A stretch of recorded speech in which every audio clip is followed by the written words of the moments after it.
Hi, it's Rory from counsellingtutor.com, and this is the first of a series of videos where I talk about being on the couch, and it's going to be called On the Couch, the series of videos, where I'm asking practitioners what their personal lived experience of their modality of therapy is, what it means to them on a personal level, how on a day-to-day basis they use the modality of therapy that they train in or practicing, or in Bob's case, teaching, what it means to them and how it forms their lives. And I think it's an area that really doesn't have as much discussion. So today on the couch is Bob Cooke here at the Manchester Institute of Psychotherapy. So thank you, first of all, Bob, for being the first on this series. That's fine. And you've no idea what questions I'm going to ask. No, you just in fact asked me just not long ago, about 2 minutes ago, whether I did this. So this is a very spontaneous interview. It is. And probably the best. Yes. Because it will come hopefully from my free child using transactional analysis language for a moment. Right. Okay. So that kind of unedited part of you is that what I'm? Yeah. Yeah, the unedited. That'll do. That's a really good word. Yes. I mean, some people call it the unconscious part of you, but I like unedited. The unedited part. So tell me, how long have you been a transactionalist TA practitioner? Well, that's a good question. It takes me back 1986. So it's quite a long time ago. I mean, I first learned about TA going back about 1983. My first ever therapist was a transactional analyst. And that's what really took me into TA. I didn't go from the point of view of putting transactional analysis into Google, because it wasn't around then, or looking it up in the dictionary, or finding a psychotherapy of my choice. I was very much attracted to TA because of its, how the whole process and the way the therapist used TA enabled me to make the changes in my life, gave me a psychological model I understood, to help me ground myself in the whole process of change. So we start off with a very interesting idea here, Bob, that it sounds to me like your first introduction to TA was as a client. Would that be right? Definitely. Yes. I had no idea what TA meant. In fact, just tell you a little story. When I first came to Manchester, way back in 1980, I was a lecturer in politics at Rochdale Technical College. Mm-hmm. I got a house. I was 29. I got a little terraced house, my first house in North Manchester, in Station Road, because I had a station in it. Yeah. And at the beginning of that road, there was a signpost. They said, "This way for TA," meaning Territorial Army. And that's all I knew about TA. We're glad you turned left, not right, Bob. Yeah, that's right. As Doctor Who said in that wonderful episode, turn left this way, turn right that way, and right was changing the world. Well, so I turned right, I hope. So from that experience of TA, you say it gave you a structure and a model to live your own life. Yes. And to I think I might have heard, and I might be making this up, but a sense of safety and security in your world, to give you a sense of grounding. You use the word grounding. Yeah, because in those days I think I was pretty chaotic emotionally. Yes. And I never really had any way of understanding cognitively my actions, thoughts and emotions. Sure. And transactional analysis is a fantastically accessible model of the personality, which gave me the way you put it's good, a grounded model of understanding what was happening internally, which of course dictated my external emotions. Yes. And that was a fabulous tool for me, if you like, to start thinking about my life plan, how my past affected my present. Through awarenesses, I could grab hold of the things that I needed to change. So it's a wonderful tool, TA, very accessible. And what I particularly like in transactional analysis is the idea of different states of being. Yes, what we've come to know as the ego states. Yeah, the different parts of our personality. Sure. The parent part of ourselves, which everybody has a parent. The adult, which is very much how we operate in the here and now. And the child ego state, which you call the unedited part of ourselves, which people talk about being unconscious, which we carry through from our earlier history. Yes. And how the past affects the present was such a wonderful concept for me that it led me to believe that if I could recognize these states of being, then I could be in charge of my own destiny and do something about things for the first time in my life. So you could shape the world, your world, in a way that was on your terms. Absolutely, and that was completely new to me, because at that particular time in life, my levels of reflecting of myself were not particularly healthy. The whole of my existence was much more around survival and reacting rather than taking ownership of myself. Sure. So this model helped me take ownership of myself, being really able to understand that I could take charge of my own destiny and changing my behaviours.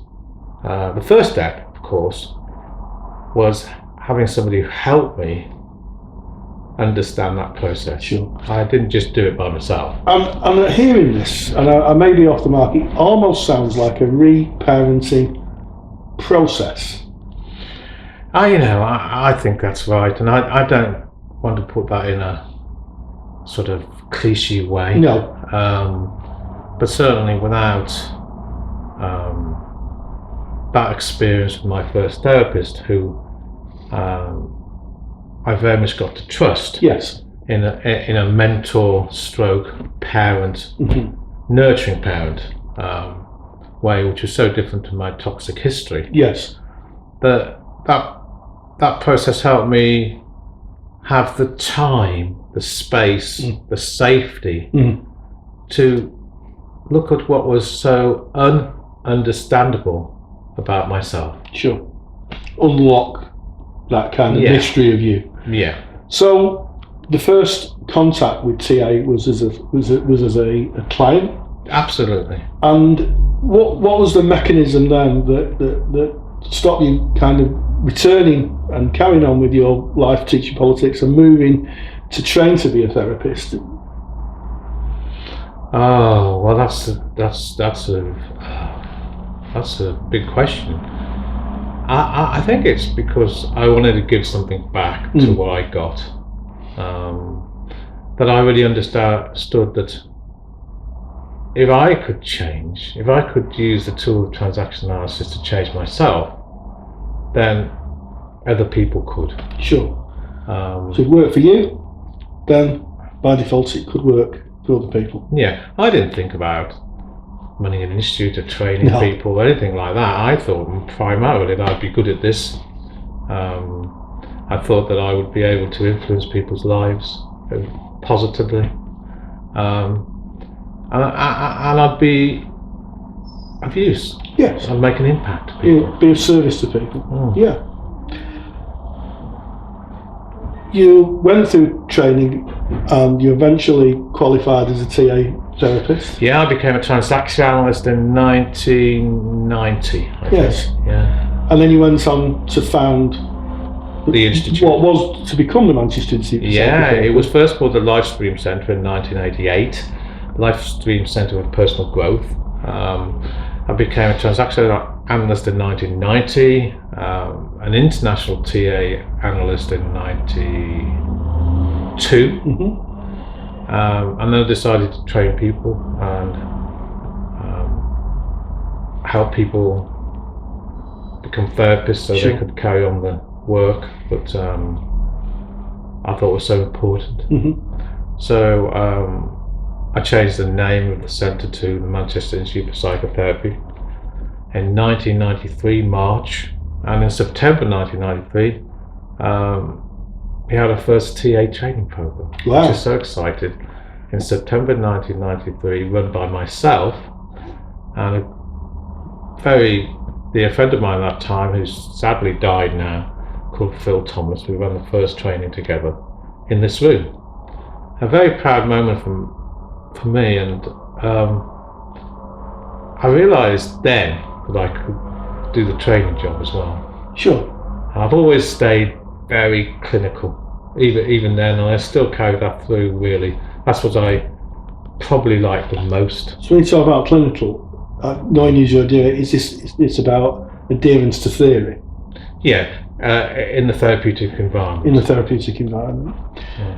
So it's an interesting path. Started off accessing TA for your own development, then moving to thinking about helping other people, and you move through being a student to a practitioner, a trainer, opening up Manchester Institute for Psychotherapy where we are now. Yeah. How has your training and your understanding and your philosophy of TA impacted on relationships outside the therapeutic relationship, your day-to-day kind of discussions and interventions with people, and the way that you kind of... Well, we have to go back to 1983 when I first went into therapy. I think that's right. No, 1984 when I had that. Yeah, 1984. I first went into therapy. I still have access to therapy, and I still see. Interestingly enough, the first therapist I saw back then. No, I haven't been with her since 1983, right. But I've had other therapists actually on the way. But she's been such a figure in my life that I often visit her in times of stress in my life. Sure.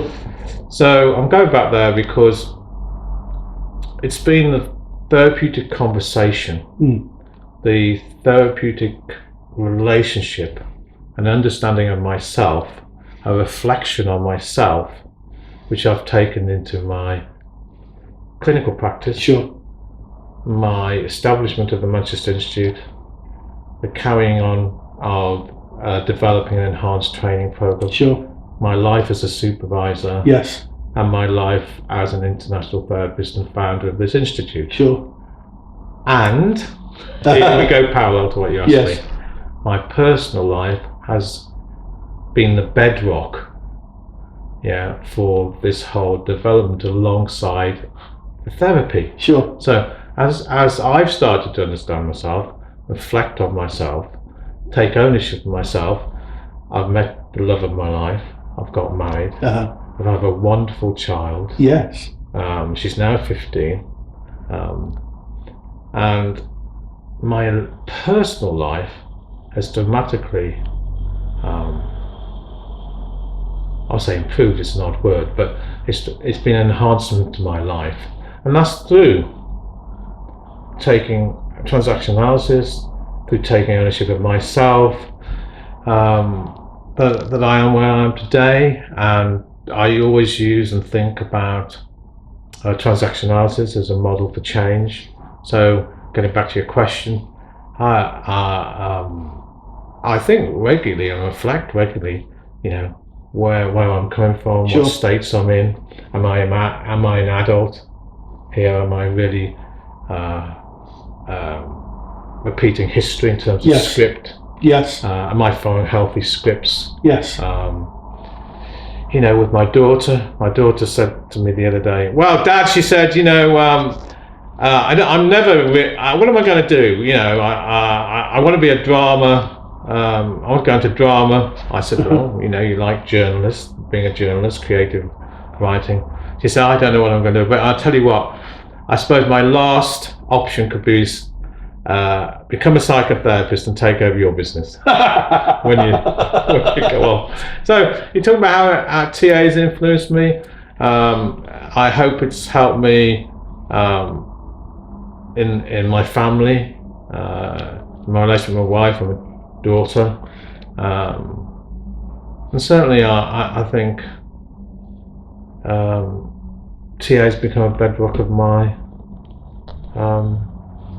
feeling, thinking and behaviour. Yes. Just as we come to the end of this interview,